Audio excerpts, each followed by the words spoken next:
A mediados de los años 90, un grupo de familias de pescadores en Baja California Sur hizo algo que ningún manual de economía pesquera hubiera recomendado jamás, algo que iba directamente en contra de todo instinto de supervivencia económica inmediata. Se prohibieron a sí mismos pescar en el único mar del que habían vivido durante generaciones enteras. Nadie los obligó desde afuera. No fue una ley federal impuesta por un gobierno lejano sin conocimiento real de la vida en ese pueblo, ni una organización internacional que llegó desde otro país a decirles qué hacer con su propio territorio ancestral. Fueron ellos mismos, viendo con sus propios ojos cómo las redes volvían cada vez más vacías temporada tras temporada, los que decidieron apostar todo a una idea que sonaba, para cualquier observador externo, a puro suicidio económico. Dejar de pescar por completo, durante años enteros, sin ninguna garantía de que el mar fuera a recuperarse algún día, y sin ningún ingreso alternativo asegurado mientras tanto que les permitiera sostener a sus familias. 10 años después de tomar esa decisión, ese mismo arrecife registró el aumento de biomasa de peces más grande jamás medido en cualquier reserva marina de todo el planeta. Hoy les voy a contar la historia completa de Cabo Pulmo,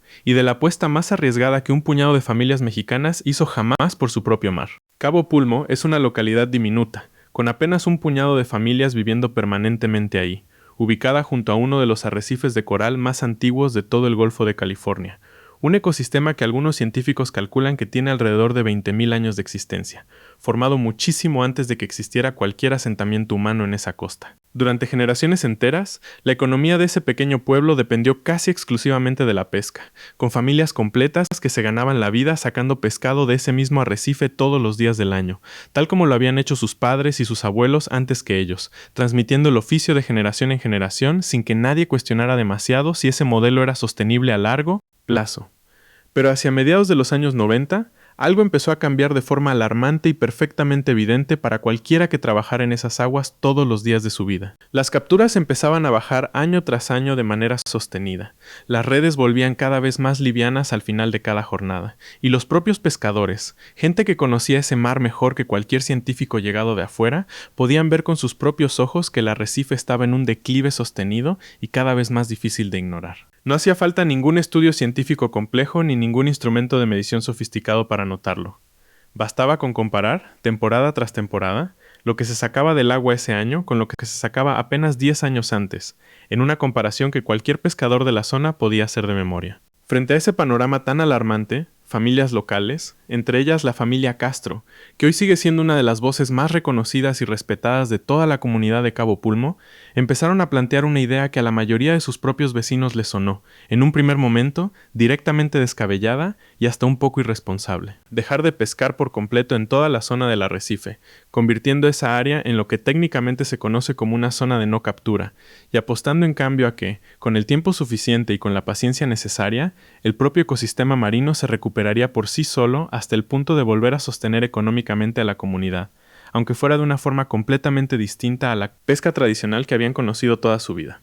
Judith Castro, una de las integrantes de esa misma familia que impulsó la iniciativa desde el principio con una convicción que muchos vecinos no compartían del todo, describió años después esa decisión con una frase que resume perfectamente la magnitud de lo que estaban arriesgando en ese momento tan incierto. Lo llamó un acto de fe, hecho sin ninguna garantía real de que fuera a funcionar como ellos esperaban. Y es una descripción honesta y sin adornos, porque en ese momento no existía ningún estudio científico previo que les asegurara un resultado positivo, ni ningún fondo de compensación económica esperándolos del otro lado si la apuesta salía mal. Era, en el sentido más literal posible de la expresión, renunciar a la única fuente de ingresos conocida de toda la comunidad, con la sola esperanza de que el mar, dejado en completa paz durante el tiempo suficiente, encontrara por sí mismo la forma de regenerarse. En 1995, gracias en gran parte a la insistencia sostenida de estas mismas familias ante las autoridades correspondientes, el gobierno mexicano declaró oficialmente a Cabo Pulmo como parque nacional, estableciendo una veda total de pesca dentro de sus límites geográficos definidos. La declaración oficial le dio a la iniciativa comunitaria el respaldo legal formal que necesitaba para sostenerse en el tiempo frente a posibles presiones externas, pero la carga real de hacerla cumplir día tras día, de resistir la tentación económica de volver a pescar en los años de mayor escasez y de convencer a otros miembros más escépticos de la comunidad de que valía la pena aguantar el sacrificio, recayó principalmente sobre los propios habitantes del pueblo, no sobre ningún organismo externo con recursos de vigilancia ilimitados ni presencia permanente sobre el terreno.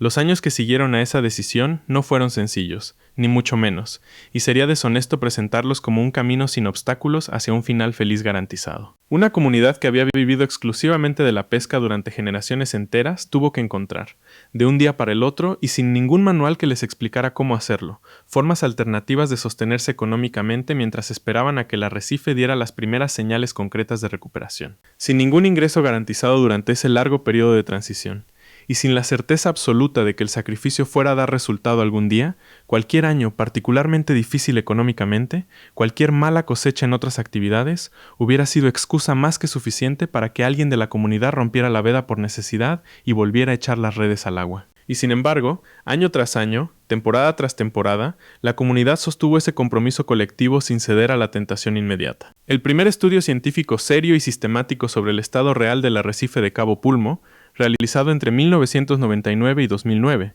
es decir, a lo largo de una década completa después de que empezara la veda, arrojó un resultado que sorprendió incluso a los propios investigadores marinos con experiencia previa estudiando reservas similares en distintas partes del mundo. La biomasa total de peces del arrecife, es decir, el peso combinado de toda la vida marina que habitaba esas aguas en un momento dado, había crecido un 463% respecto a los niveles registrados al inicio de la veda, una década antes. 463%. Para ponerlo en perspectiva de una forma que cualquiera pueda visualizar, eso significa que, en promedio, había más de 5 veces la cantidad total de pescado viviendo en ese arrecife comparado con una década antes, cuando arrancó todo este proceso. Y según los propios científicos que publicaron formalmente el estudio, ese incremento resultó ser el más alto jamás documentado en cualquier reserva marina de todo el planeta hasta ese momento, superando ampliamente los resultados obtenidos en zonas protegidas de características ecológicas similares en otras partes del mundo, incluyendo reservas marinas con muchos más recursos y mucho más tiempo de existencia formal.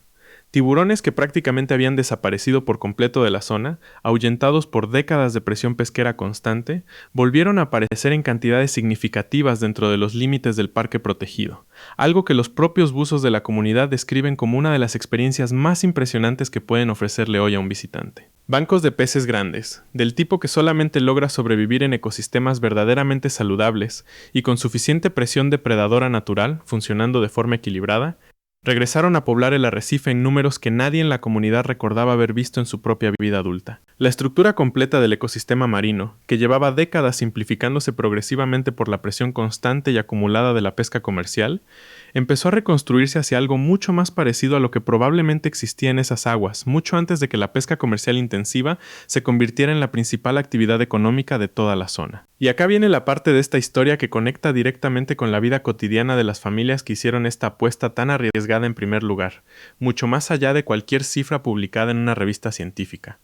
La recuperación del arrecife no se quedó solamente en un logro ecológico documentado en papers académicos que casi nadie fuera del ámbito científico llega a leer. Se transformó, con el correr de los años, en el motor económico central de toda la comunidad, pero de una forma completamente distinta a la que existía antes de la veda, mucho más rentable y, sobre todo, mucho más sostenible en el tiempo. Hoy, Cabo Pulmo genera aproximadamente $8 millones anuales en actividad turística, principalmente ligada al buceo recreativo y al snorkel, para un pueblo que tiene apenas un poco más de 200 habitantes permanentes viviendo ahí de forma estable. Los mismos pescadores que alguna vez sacaban peces del agua para vender en el mercado local, o directamente sus propios hijos y nietos que crecieron escuchando la historia de aquel sacrificio colectivo, hoy llevan turistas de todo el mundo a nadar entre los cardúmenes gigantes que ellos mismos, o sus padres antes que ellos, ayudaron a recuperar con una década entera de sacrificio económico y paciencia sostenida. Es una transformación económica que resulta casi poética si uno se detiene a pensarla con la calma suficiente. La misma comunidad que dependía por completo de extraer recursos del mar terminó dependiendo,